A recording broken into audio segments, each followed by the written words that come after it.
እንዴት ናችሁ የፖድካስቱ ቤተሰቦች? በያላችሁበት ሰላም እንድትሆኑ ምኞቴ ነው። ሰሞኑን ትንሽ ጠፋ ብዬ ነው የመጣሁት፣ ተመልሻለሁ። ፖርቹጋል ወደ ቀጣይ ዙር ማለፏን አረጋግጣለች። ወደ 16ቱ መግባቷን አረጋግጣለች። ትናንትና ክሮኤሽያን አሸንፋ ነው ወደ ቀጣዩ ዙር የተቀላቀለችው። ፖርቹጋል እንግዲህ ቀጣይ ተጋጣሚዋ የምትሆነው ስፔን ትሆናለች። ስፔን ትናንትና ማሸነፏን ተከትለው የሰኞ ጨዋታ እንዲጠበቅ ያደርገዋል። ትልቅ ተጫዋቾች የሚገናኙበት መድረክ ይሆናል። ይህ መድረክ አብዛኞቹ እነኚህን ቡድኖች ፍጻሜ ይፈልጓቸዋል። ፍጻሜ ላይ እንዲገናኙ ወይም ደግሞ ቀረብ እንዲሉ በግማሽ ፍጻሜው እንዲገናኙ ነበር የሚፈልጉት። ነገር ግን ትናንትና የተደረጉት ጨዋታዎች ሁለቱም ቡድኖች ወደ ቀጣይ ዙር ካሳለፉ በኋላ አገናኝተዋቸዋል ማለት ነው። ፖርቹጋል ከስፔን ትልቅ ፉክክር የሚታይበት ጨዋታ የፊታችን ሰኞ ያደርጋሉ። ክርስቲያኖ ሮናልዶ ለመጀመሪያ ጊዜ በኖካውት ጨዋታ ጎል ማስቆጠር ችሏል። ትናንትና ለፖርቹጋል ብሔራዊ ቡድን ያስቆጠረው ጎል እንግዲህ እየተመሩ ነበረ። ይሄ ጎል ብዙ ነገሮችን የቀየረ ነው። ሮቤርቶ ማርቲኔዝ እንደተናገሩት ሮናልዶ በትልልቅ ጨዋታዎች ላይ ጨዋታዎችን የምናሸንፍባቸው አቅሞችን የሚሰጠን ነው ብለው ነበረ። በእርግጥም ትናንትና በጣም ሞባይል የሆነውን መጨረሻ የሜዳ ክፍል ላይ ለተጋጣሚ የጨዋታ እንቅስቃሴ አስቸጋሪ የነበረውን ክርስቲያኖ ሮናልዶን ተመልክተናል። የፖርቹጋል ብሔራዊ ቡድን ትናንት አንዱ ትልቁ ድክመቱ የመከላከል አደረጃጀቱ በጣም ስስ ነበረ።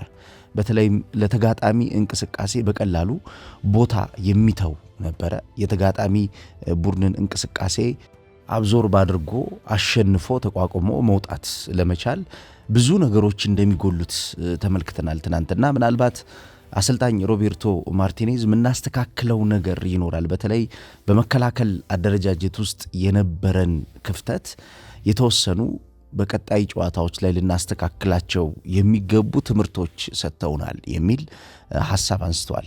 በሚለቋቸው ቦታዎች ላይ ተጋጣሚ መጥቶ የሚያጠቃበት ጥራቱ ከፍ እያለ መጥቶ ነበረ።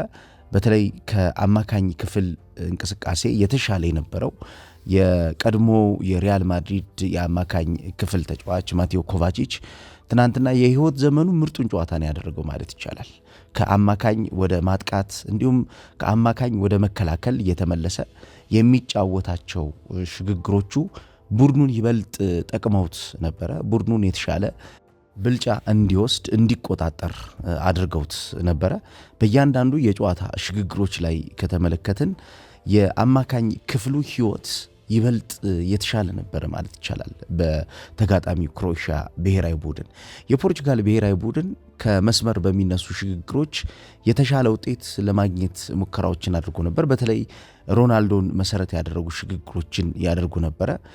ስለት የተሞላበት ከአማካኝ ወደ ማጥቃት የሚደረጉ ሽግግሮች ግን አሁንም በፖርቹጋል ብሔራዊ ቡድን በትልልቅ ጨዋታዎች ይበልጥ ማደግ ይኖርባቸዋል። ከክርስቲያኖ ሮናልዶ ጀርባ ይጫወት የነበረው ብሩኖ ፈርናንዴዝ ትናንትና 63ኛው ደቂቃ ላይ ተቀይሮ ወጥቷል። በተመሳሳይ ደቂቃ እንግዲህ ፔድሮ ኔቶም እንዲሁ ተቀይሮ የወጣበት ጨዋታ ነበረ ትናንትና። በትናንትናው ጨዋታ የተሻለ ወደፊት ፕሮግረስ ሲያደርግ የነበረው ዣኦ ኔቬስ ነበረ።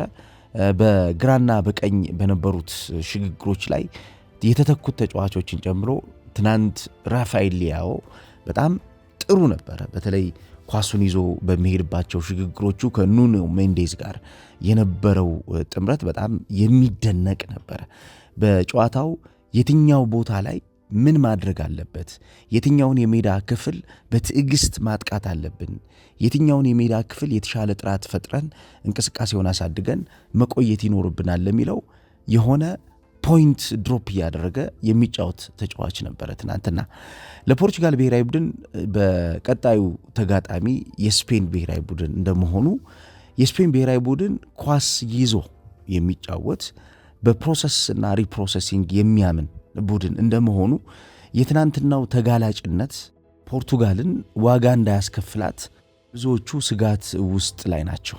ምክንያቱም የፖርቹጋል ብሔራዊ ቡድን ለተጋጣሚ የሰጠውን ስፔስ ከተመለከትን ተጋጣሚ ኢዝሊ የአማካኝ ክፍሉን ሮሚንግ ውስጥ እንዲከተው አድርጎታል። በቃ በእያንዳንዱ ሂደት ውስጥ ሮም እያደረገ እየተንቀሳቀሰ ስራዎቹን በሚገባ እንዲሰራ አድርጎታል። እያሰሰው ነበር ማለት ይቻላል። ይሄ በየደቂቃዎቹ የነበሩትን የጨዋታ ብልጫዎች ከተመለከትን የፖርቱጋል ብሔራዊ ቡድን የአማካኝ ክፍል ሽግግሮቹ ላይ ይሄ መሰረታዊ ነገር ነው።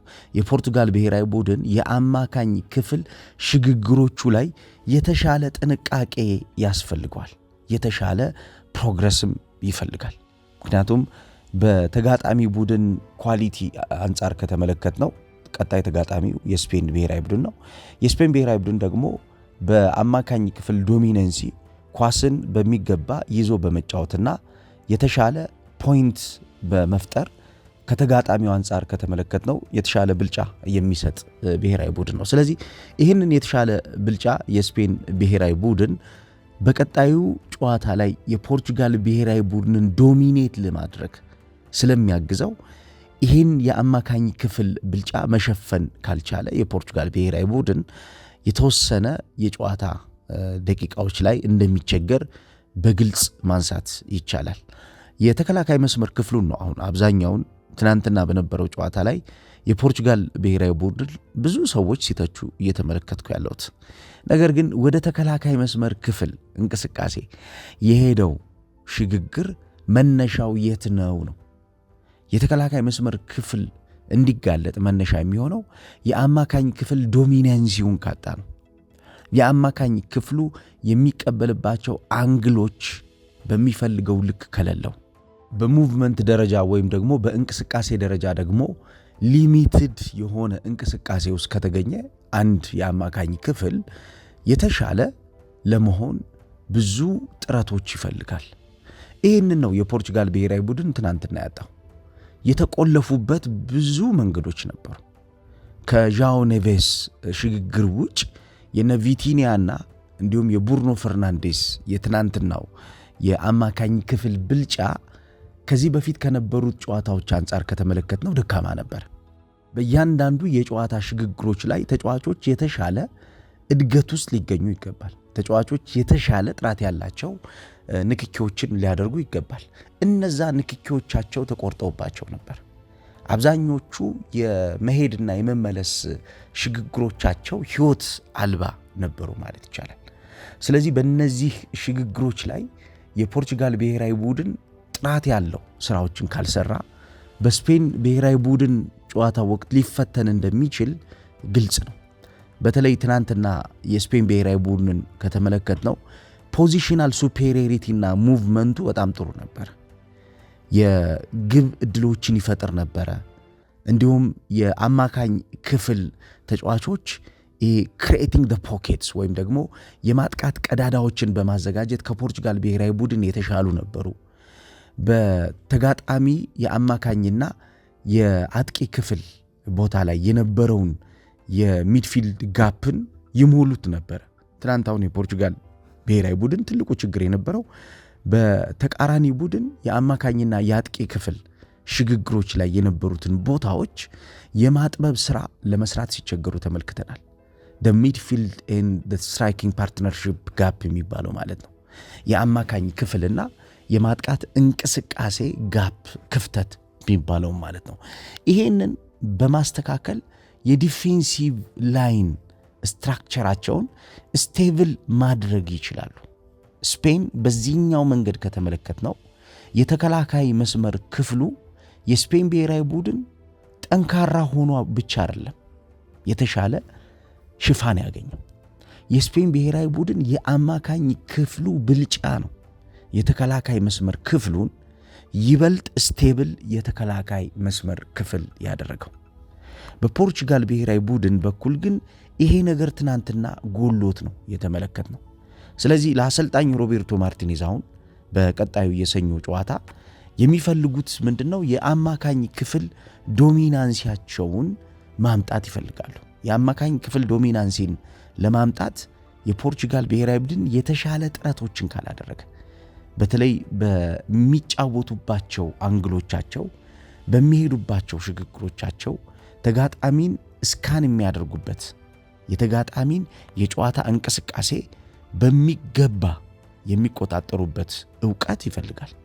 ይህንን ማድረግ የማይችሉ ከሆነ ለተጋጣሚ አድቫንቴጅ የሚሰጡ ይመስላል። ስፔን ትናንት ኦስትሪያን 3-0 በሆነ ውጤት ስታሸንፍ የአማካኝ ክፍሉን ቁጥጥርና ብልጫ ከተመለከት ነው የሮድሪና የፔድሪ ሚና በጣም የሚደነቅ ነበር። ያው የአሌክስ ባየና ሌላኛው እዚህ ሜዳ ላይ አስገራሚ ሆኖ የተመለከትነው ተጫዋች ነው።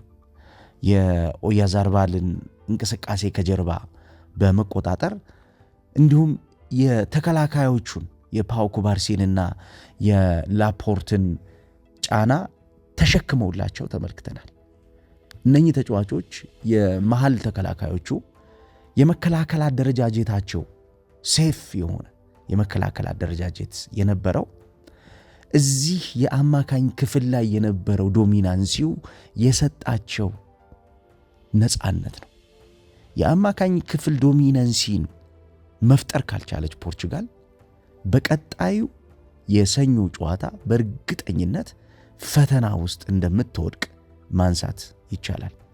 ይሄ ገብቷቸው ነው አሰልጣኝ ሮቤርቶ ማርቲኔዝም እንደ ሐሳብ የጠቆሙት አማካኛችን ይበልጥ ማደግ ይኖርበታል፣ ንክኪዎቻችን ይበልጥ ከፍ ማለት ይኖርባቸዋል፣ እነዚህን ስህተቶቻችን ምናርማቸው ይሆናሉ የሚል ሐሳብ አንስተዋል አሰልጣኙ። የፖርቹጋል ብሔራዊ ቡድን እዚህ የዓለም ዋንጫ ኤክስፔክት የተደረገ ቡድን ነው ብሔራዊ ቡድኑ። ነገር ግን የአማካኝ ክፍል ዴብዙን መፈተሽ ያለበትን ጨዋታ ነው ትናንትና ያደረገው። የአማካኝ ክፍል ዴብዙ የተቆረጠበት ይመስላል ትናንትና። ጥራቱን ለማግኘት የተቸገረ ይመስላል ትናንትና። በእያንዳንዱ እንቅስቃሴ ውስጥ አንግሎች የጎደሉት ይመስላል። ስለዚህ እነዚህን ነገሮቹን ማስተካከል ይኖርበታል። ክርስቲያኖ ሮናልዶ በዓለም ዋንጫው እንግዲህ የተለየ ተጫዋች ሆኖ እየተመለከትነው ነው የምንገኘው። ለፖርቱጋል ብሔራዊ ቡድን የተሻለ ነገር ለመስጠት አሁንም ሁላችንም ድርሻ አለን የሚል አስተያየት ሰጥቷል። ትናንት ከጨዋታው በኋላ ይሄ የኔ ብቻ አይደለም ብሏል ክርስቲያኖ ሮናልዶ ከጋዜጠኞች ለቀረበለት ጥያቄ። ይሄ የኔ የዓለም ዋንጫ ብቻ አይደለም፣ ይሄ የሁላችንም የዓለም ዋንጫ ነው። አብዛኞቻችን አዲስ ታሪክ መጻፍ እንፈልጋለን። ይህንን ታሪክ ደግሞ ለየብቻችን ሳይሆን በጋራ የምንጽፈው የዓለም ዋንጫ ታሪክ ይሆናል። በእርግጠኝነትም እስከምንችለው ድረስ የፖርቹጋል ብሔራዊ ቡድንን ተሸክመነው እንሄዳለን የሚል ሐሳብ አስቀምጧል። ክርስቲያኖ ሮናልዶ በትናንትናው ጨዋታ በመጨረሻው የሜዳ ክፍል ላይ ያደረጋቸው ሽግግሮች በጣም ያደጉ ነበሩ። የአንድ ለአንድ ዱዌሎችን በሜዳ ላይ ማሸነፍ ችሏል። ይሄ የክርስቲያኖ ሮናልዶ ከዕድሜው አንጻር የተመለከትነው ቁጥር ምናልባት አሰልጣኝ ሮቤርቶ ማርቲኔዝን ሪፔይ ያደረጋቸው ያለ ይመስለኛል። በትናንትናው ጨዋታ የ7 ዱዌሎችን አሸንፏል። ግራውንድ ዱዌሎችን አሸንፏል ክርስቲያኖ ሮናልዶ። ይሄ ከፍተኛ ቁጥር ነው ለአንድ የ41 ዓመት ተጫዋች። ኤሪያልና ግራውንድ ዱዌሎቹን ከፍ አድርጎ በጨዋታዎች መገኘት ለቡድኑ የሚሰጠው አቅም ምን ያክል ከፍ ያለ እንደሆነ ማሳያ ነው። አብዛኛውን ቡድኖች አንድ የሚቸገሩት ነገር ምንድነው? ሁለቱን የግራውንድና ኤሪያል ዱዌልን ደጋግሞ ማድረግ የሚችሉ ተጫዋቾችን ማግኘት ላይ ነው የሚቸገሩት። በተለይ በክርስቲያኖ ሮናልዶ እድሜ ላይ ደግሞ ሲጨመርበት እድሜው አሁን 41 ዓመቱ ላይ ነው። 41 ዓመቱ ላይ ሆኖ እነኚህን ሁለቱን ነገሮች በጣም በትክክለኝነት ውስጥ ሆኖ የመስራት አቅም ይኖረዋል አይኖረውም የሚለው ጥርጣሬ የሚያመጣ ነው፣ ጥርጣሬ የሚፈጥር ነው። ስለዚህ እነዚህን ነገሮች ያደርጋል ወይ ለሚለው ምላሽ መስጠት ይኖርበታል። ክርስቲያኖ ሮናልዶ በዓለም ዋንጫው መሰለፍ ረጅም ጊዜ ደቂቃ ሊሰጠው አይገባም የሚለው ጥያቄ ትክክል እንዳልነበረ አሁን ይህንን ነገር እያሳየ ነው የሚገኘው። በውድድሩ መጀመሪያ አካባቢ ክርስቲያኖ ሮናልዶ የነበረበትን ጫና ሁላችንም እናስታውሰው ነው። የዲሞክራቲክ ኮንጎ ጨዋታ ላይ የነበረውን ጫና ብዙዎቻችን አእምሯችንን ወደኋላ ሳብ ካደረግነው እናስታውሳለን። ከዛ በኋላ እንደገና የተነሱባቸውን ጨዋታዎች ደግሞ መመልከት እንችላለን። በእነኚህ ጨዋታዎች ውስጥ የክርስቲያኖ ሮናልዶ አንዱ ትልቁ ፈተና የነበረው ምንድን ነው? ከዕድሜው ጋር በተያያዘ ቡድኑ የሚጠይቀውን ወርክ ሬት በሚፈለገው ልክ አይሰራም የሚል ነው። ሞቢሊቲ የለውም። የዳርቲንግ ራኖች ወይም ደግሞ ወግቶ የሚሮጣቸው የፊት ለፊት ሩጫዎቹ የተወሰኑ ናቸው፣ የተገደቡ ናቸው። ሌሎች ተጫዋቾች ይሄንን ነገር በሚገባ ማድረግ ይችላሉ። ይህንን የሚያደርጉበት የሚደጋግሙበት አቅም አላቸው። ክርስቲያኖ ሮናልዶ ግን ይህንን የሚያደርግበት የሚደጋግምበት አቅም የለውም የሚል ብዙ ጥያቄዎች ይነሱበት ነበር ክርስቲያኖ ሮናልዶ። ስለዚህ ለነዚህ ጥያቄዎቹ ምላሽ የሚሰጠው የንግግር ምላሽ አልነበረም። ለነዚህ ጥያቄዎቹ ምላሽ የሚሰጥበት መንገድ የእንቅስቃሴ ምላሽ ነው። በሜዳ ላይ የፖርቹጋል ብሔራዊ ቡድን ከክርስቲያኖ ሮናልዶ ምን ፈልጎ እንደሆነ እያሰለፈው የሚገኘው የሚለውን መመለስ ነበረበት። በተለይ ባለፉት 2 ጨዋታዎች ላይ ክርስቲያኖ ሮናልዶ እነዚህን ነገሮች በአግባቡ እየመለሰ ያለ ተጫዋች ሆኗል። ትናንትና ክርስቲያኖ ሮናልዶ ቀድሞ አለመቀየሩ፣ 2ቱ ተጫዋቾች ቀድሞ ሲቀየሩ በተለይ የቡርኖ ፈርናንዴዝ ተቀይሮ መውጣትና የፔድሮ ኔቶ ተቀይሮ መውጣት የክርስቲያኖ ሮናልዶ ቀድሞ መውጣት አስፈላጊነት ላይ የሚከራከሩ ሰዎች ስለነበሩ ክርስቲያኖ ሮናልዶ እነዚህ ተጫዋቾች ከወጡ በኋላ ያደረጋቸው ሽግግሮች አሰልጣኝ ሮቤርቶ ማርቲኔስ ትክክል እንደነበሩ የሚያሳይ ነው። እነዚህ ተጫዋቾች ተቀይረው ከወጡ በኋላ በነበሩት እንቅስቃሴዎች ውስጥ ክርስቲያኖ ሮናልዶ 3 አደገኛ የማጥቃት ግንዛቤዎች ያሏቸው ሽግግሮችን ወደ ተጋጣሚ ሜዳ ማድረግ ችሏል። ቁጥሮቹ ናቸው ይህንን የሚያሳዩ። በቁጥር ደረጃ ከተመለከትነው ወደ ተጋጣሚ ሜዳ የሚደረጉ ወደ ተጋጣሚ ሜዳ የሚገባባቸው መንገዶች ለፖርቹጋል ብሔራዊ ቡድን የሰጡት ፖዚቲቭ ሪአክሽን ከክርስቲያኖ ሮናልዶ የማጥቃት ፍላጎት የመነጩ ነበሩ። የሱ የቦታ ሽግግሮችና የሱ የቦታ አጠቃቆች የፖርቹጋል ብሔራዊ ቡድንን የማጥቃት እንቅስቃሴ ያሳድገውታል። አሁን ላይ የምንመለከተው ክርስቲያኖ ሮናልዶ ለመሮጥ ያንዳንዷን እንቅስቃሴ ለመቆጣጠር የሚቸገር ተጫዋች አይደለም። አሁን ላይ የምንመለከተው ክርስቲያኖ ሮናልዶ ለክሪኤቲቪቲ ችግር ያለበት ተጫዋች አይደለም። አሁን ላይ የምንመለከተው ክርስቲያኖ ሮናልዶ የዱዌል ችግር ያለበት አይደለም። የግራውንድና የአየር ላይ ዱዌሎችን ኤሪያል ዱዌሎችን ለማሸነፍ የሚቸገር ክርስቲያኖ ሮናልዶ አይደለም እየተመለከትን ያለ ነው። ስለዚህ አሰልጣኝ ሮቤርቶ ማርቲኔዝ በትዕግስት ቡድኑ ላይ ያለውን ኢምፓክት እያሳዩ ነው የሚገኙት። የዚህን ተጫዋች በትዕግስት እንዴት ቡድን መስራት መገንባት ይቻላል፣ በትዕግስት እንዴት ተጋጣሚን መብለጥ ይቻላል፣ በውድድሩ እንዴት ቡድን ሰርቶ መሄድ ይቻላል ለሚለው የሚሰጡት ነገር አለ። ትናንት የፖርቹጋል ብሔራዊ ቡድን በክሮኤሽያ ብሔራዊ ቡድን ዶሚኔት የተደረገው የአማካኝ ክፍሉ መሰበርና የተከላካይ መስመር ክፍሉ መጋለጥ ነው። በማጥቃት እንቅስቃሴዎች እንደውም የፖርቹጋል ብሔራዊ ቡድን የራፋኤል ሊያኦና የክርስቲያኖ ሮናልዶ የማጥቃት ብስለት የክሮኤሽያ ብሔራዊ ቡድንን በታቀደ መንገድ ወደ ፖርቹጋል ብሔራዊ ቡድን የሚሄድበትን ጊዜ እያስረዘመው እንደነበረ ተመልክተናል። አንድ ቡድን ወደ ተጋጣሚ ሜዳ የሚሄድበት ጊዜ ከረዘመ የዛ ቡድን የብልጫ እቅድ እየቀነሰ ይመጣል ማለት ነው። ስለዚህ የብልጫ እቅዱ እንዳይደጋገም፣ የብልጫ እቅዱ የተሻለ እንዳይሆን ምንድነው የሚያደርገው ማለት ነው? የተጋጣሚ ቡድንን ከራሱ ሜዳ ወደ ሌላኛው የሜዳ ክፍል የሚደረገው አታኪንግ ፕሮግሬሽንን የማጥቃት ሽግግሮችን መገደብ ነው፣ ማሳነስ ነው። ያን ነው እያደረጉ የነበሩት የፖርቹጋል ብሔራዊ ቡድን ተጫዋቾች ማለት ነው። ፊት ላይ ሄደው ወግተው ይይዟቸው ነበር።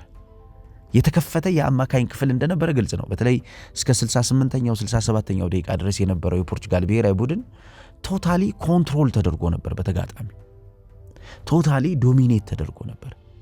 ቅያሬዎችን ካደረጉ በኋላ አሰልጣኝ ሮቤርቶ ማርቲኔዝ የተወሰነ የአማካኝ ክፍሉን ክፍተት ለማስተካከል ሞክረዋል። ያም ሆኖ ግን በቂ አልነበር። አሁንም የፖርቹጋል ብሔራዊ ቡድን በክሮኤሺያ አቻው ዶሚኔት ይደረግ ነበር።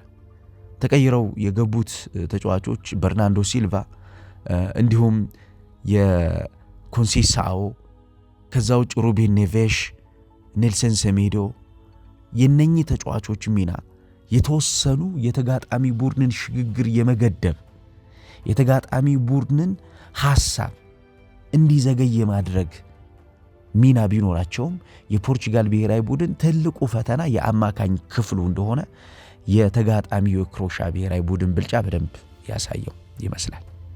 ቅድም ስገባ እንደነገርኳችሁ የብዙ ሰዎች ጥያቄ የተከላካይ መስመር ክፍሉ ተጋልጧል። የተከላካይ መስመር ክፍሉ የተጋለጠው ግን ሽፋን በማጣቱ ነው። የተከላካይ መስመር ክፍሉ ይበልጥ ሽፋንና ዶሚናንሲውን መልሶ የሚያገኝበትን አንግል አላገኝም። የነ ጆሽኮ ጂቫርዲዮል እንዲሁም የክራማሪች የማሪዮ ፓሳሊች መቀየር በነበረው አቅም ላይ መጨመር። ሉካ ሞድሪች በጣም የሚደንቅ ነበረ ትናንትና። ማቴዮ ኮቫቺች እጅግ በጣም አስገራሚ የሚባል የጨዋታ ጊዜ ነው ያሳለፈው። እኔ ፕራይም የሆነው ማቴዮ ኮቫቺችን ነው ሲጫወት የማቀው። በዚህን ያክል ልክ በዚህን ያክል ጥራት ጨዋታ ሲያደርግ የተመለከትኩት ያኔ ቼልሲ የነበረው ማቴዮ ኮቫቺች ነው። ኮቫቺች በሁሉም መንገድ በሁሉም እይታዎቹ ውስጥ ትክክል የነበረበት የሜዳው ሙሉ እይታ ነበር። የተጋጣሚን ብልጫ ቀድሞ የሚያውቅ የተጋጣሚ ብልጫ በጌሙ ዶሚኔት እንዳያደርግ ቀድሞ የሚቆጣጠር ማቴዎ ኮቫቺችን ነው ትናንትና የተመለከትነው። ስለዚህ ይሄ የሚድፊልድ ዶሚናንሲ እንዲሁ ዝም ብሎ የመጣ የሚድፊልድ ዶሚናንሲ አይደለም። የክሮኤሺያ ብሔራዊ ቡድን የአማካኝ ክፍሉ የፖርቹጋል ብሔራዊ ቡድን ብስለት፣ ኢነርጂ፣ ሙቭመንት ስላነሰው ነው። ብስለት፣ ሙቭመንት፣ ኢነርጂ ደግሞ በስፔን ብሔራዊ ቡድን ከሌለ የስፔን ብሔራዊ ቡድን በእንቅስቃሴ ሊቀጣ እንደሚችል በእርግጠኝነት መናገር ይቻላል።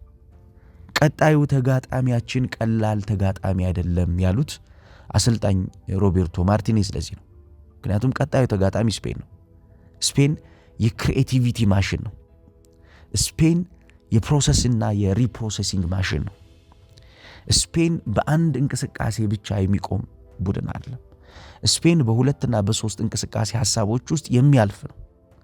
እነዚህን ሐሳቦች ማሳደግ የሚችል ከሆነ የስፔን ብሔራዊ ቡድን ተጋጣሚን ለመቅጣት እጅግ በጣም ጥራት ያለው ቡድን ነው። ስለዚህ በተጋጣሚ እንቅስቃሴ ላለመቀጣት የፖርቹጋል ብሔራዊ ቡድን የአማካኝ ክፍል ዶሚናንሲውንና ጥራቱን መልሶ ማግኘት ይኖርበታል። ውስንነቶች የነበሩት የፖርቹጋል ብሔራዊ ቡድንን ትናንትና ተመልክተናል። በአንድ የአማካኝ ክፍል የአማካኝ እድገት ብስለት ተብሎ የሚጠራው ምንድነው?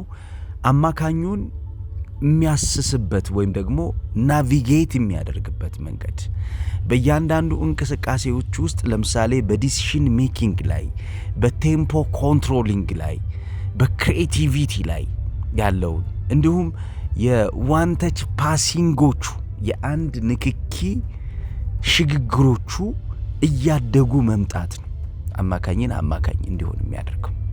ቅድም ያልኳችሁ የውሳኔ የእንቅስቃሴን መቆጣጠር የፈጠራን ሁኔታዎች በሚገባ ማይጠቀምና ማያሳድግ አማካኝ የመቀጣት እድሉ በጣም ከፍተኛ ነው።